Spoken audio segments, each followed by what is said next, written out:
What is going on, guys? Andrew Vader here, back again with another video, and we are here finally with the Brett Baty minor league breakdown. I don't know what officially I'm going to call this series yet. Prospect breakdown, maybe that's probably what I call it. Before we get started and break down what we're talking, everyone, this is uploaded on Christmas Day. Merry Christmas. This is my Christmas gift to you guys. I've talked about it. Now I finally have said that I'm going to get a Brett Baty video out. And here you go. This is your Brett Baty video on Christmas. So what's a better Christmas gift than that? So, since this is the first edition of the Prospect Breakdown, I'm going to talk about how this series of videos and how I'm going to do. One, I'm going to give you the general overview of the player, of whoever the video, obviously today is Brett Baty, so we'll give a general overview of what the player is. Then, we're going to go down and I will be giving my player comparisons, where I said the floor is a certain player to I think his ceiling is a certain player, to kind of give you guys a judge of what I think the players, whoever it is, if it's today's Baty, obviously down the line we'll get more and more prospects, but this is just kind of gives you an idea of who I'm comparing the player to, what I think his ceiling and floor is. And then I will give his overall grades, which for me is different than MLB, like a Fangraphs or MLB Pipeline, where they go, I think I have Fangraphs up here. I think their grades go up to 50, 55 for hit, 60 for power, 70 for raw power, 40 for speed, and 50 for fielding. I go from a 0 to 100 scale. Grading average is 65. Anything above it, obviously above average, and so forth. So, with all that said, let us start and let's break down Brett Baty. So, Brett Baty, the 2019 first-round pick, 12th overall by the New York Mets, the 22-year-old, is a third baseman, potentially having some more versatility. Obviously can play first, and also maybe shifting to the outfield for some more positional flexibility. You look at some of his stats. Obviously last year split time with the Brooklyn Cyclones and got called up to the Binghamton Rumble Ponies. In Brooklyn, hit 7 homers, 34 RBIs, 4 stolen bases, walk percentage 11.5, a 309 batting average, 397 on base, 514 slug, a WOBA of 397, and a WRC plus of 145 in 51 games, 209 ABs. Then the jump, which I think this is the biggest jump you will see, and the kind of important jump for a player is jumping to Double-A in 40 games played, 176 ABs, 5 homers, 22 RBIs, 2 steals, walk percentage was 12.5, strikeout percentage 25.6%, batting average 272, on base 364, slugging of 424, and a WRC plus of 118. Compared to, obviously, 2020, no minor leaguers played, and also had some great years in rookie ball in 2019, and also a couple games with the Brooklyn Cyclones. You look at Brett Baty. This guy's got one of the sweetest swings in the game in minor league baseball. I will go on to say that this kid's swing is just money. Also has one of the best approaches in the minor league baseball. You look at some of his rank right now, he's number 2 in the Mets system, obviously behind Francisco Alvarez. If you look at more other websites, we have not gotten the updated MLB Pipeline. That will come out in, I believe, March. That will be the updated going into 2022, but Fangraphs and CBS had Brett Baty at number 14. So within a top 15 prospect, I will look up MLB Pipeline to see where they going into the second half, where they ranked Brett Baty. I believe he's at 46. I will check right now. But again, Baty's sweet left-handed swing has one of the best disciplined approaches. I would say it's very similar to one of my favorite, obviously my favorite player, Brandon Nimmo.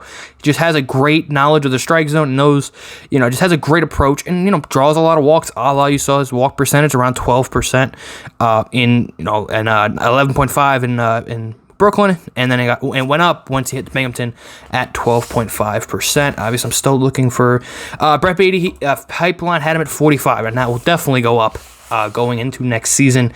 But you look at his projections, which everyone loves the steamer projection. I don't know how people, I guess this is they project his MLB career, because I think he will be getting a shot in the major leagues. I do think there's a shot that he does make the big league team, but potentially in the second half, barring they don't go out and trade for a Jose Ramirez or a Josh Donaldson or sign a Chris Bryant, Well, even if they sign a Chris Bryant, you could move Bryant to the outfield. But Brett Baty, I do think potentially could have a shot in the second half of the season, barring maybe an injury, and then maybe they have to pull, like I said last year, kind of a Conforto, where he will probably, I would say he would start in Binghamton again, and then maybe get called up to, if he hits well early, gets up to AAA, but could totally see if the time. Also could be if in the new CBA, if they get rid of the service time manipulation and Baty just has an amazing spring and like they don't go get a Jose Ramirez or someone to that echelon, there's a real chance that Baty possibly, it's very slim, but a chance that he maybe makes the club out of spring training.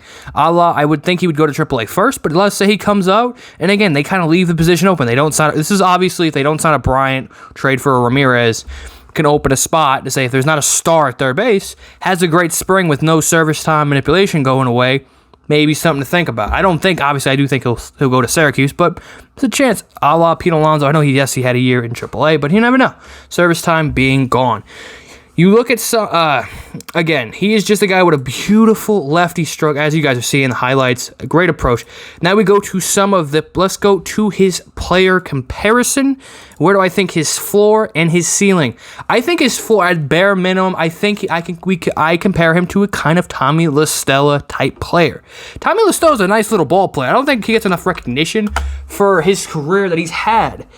Good little journey. Yes, he's a hell of a lot more, versatile. Obviously, he can play a lot more positions. But look at Tommy La Stella for his career 270 hitter, 30. Obviously, I think Baty will have a hell of a lot more power than a Tommy La Stella. But I know 740 career 748 OPS, career OPS plus of 103. This is the kind of guy I think Brett Baty at the bare minimum can be with a lot more power. I think Baty can hit you 15 to 20, 25 homers with around 270, 260 batting average. WRC plus. I have Fangraphs up. I could see what Tommy La Stella's career WRC plus is. But again, that kind of guy just right above average to a tiny little bit above average ball play. I think that's the floor for a guy like Brett Baty. And then you go to the upper echelon, and that is Freddie Freeman. And this is a comparison I think a lot of Mets fan making swing-wise, either him or Christian Yelich. I've always said he's Freddie Freeman-like. With his swing, he's very similar, has the bat, his hands a little higher in the bat, head around. Again, look at Freddie Freeman's career. He's the best first or second best first baseman in the league. Baty can at that 300 average, 30 homer years, 138 WRC plus for his career. If that's what Brett Baty's ceiling is, I think that's what he can be. Because again, like Freddie Freeman, both guys have elite opposite field power and can go with ease. Brett Baty, as you guys can see the highlights, can just flick the ball to left field with ease, with no effort. Looks like, again, he can just inside of the ball, hit it down the line easily.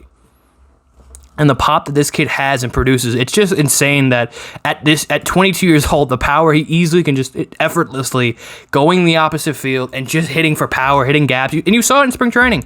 In a couple of his doubles against the Cardinals and the Marlins, I think I remember, this past spring training. The guy just shows off effortless power to the opposite field and can just inside out a ball. So, going kind of the overall grades for Brett Baty. So breaking down where I see Brett Baty in overall in the major leagues in the prospect position. If you look at MLB Pipeline right now, he is ranked as the number 1 third base prospect in all of baseball. And like I said, if you're going to move a guy like Torkelson, who I think is more going to be a first baseman, Baty's the clear-cut, highest-rated third baseman prospect in the game. Obviously, you don't want to move a guy like, any of the shortstop prospects over to third. Baty is the highest graded third baseman, and he's the number 1 third baseman. Third base prospect, maybe the best third baseman in the league. I think potentially he could be, if he fulfills his potential, I think Baty can be in the argument for being a top 4, top 3 first baseman in this league. If I had to put money, the estimated ETA, I'd say the earliest is July to August 2022, but most likely I would like him to have a full year down in AAA. Again, I said the spring training thing, that could just be, again, freak if there's an injury and maybe the Mets don't, again, like I said, don't go out and get a huge third baseman, and he has an amazing spring, there's a shot, but I would like to see him in AAA. Let him season a little more. I know he's going to be 23, and I would love to see this kid up yet, but kind of let the kid, really get going.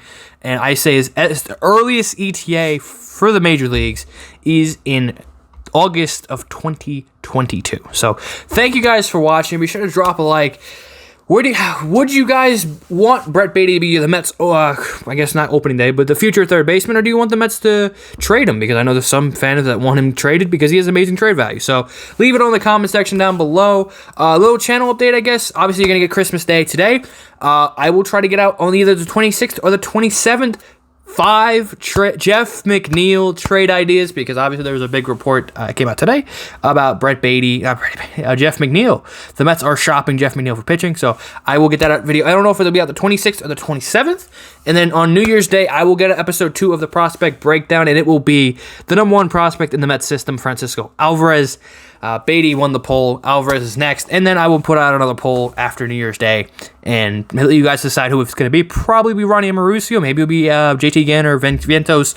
Anybody else. So I'll let you guys choose. So thank you guys for watching. Be sure to drop a like. Subscribe. Turn notification on. Be sure to follow Mets Weekly on Twitter. And subscribe to the Mets Weekly channel. Those are both linked at the top of the description. Be sure to drop a like, drop a follow, subscribe to everybody. Everybody else in Mets Weekly is also linked down below. Thank you guys for watching. Drop a like. I will see you guys in the next video.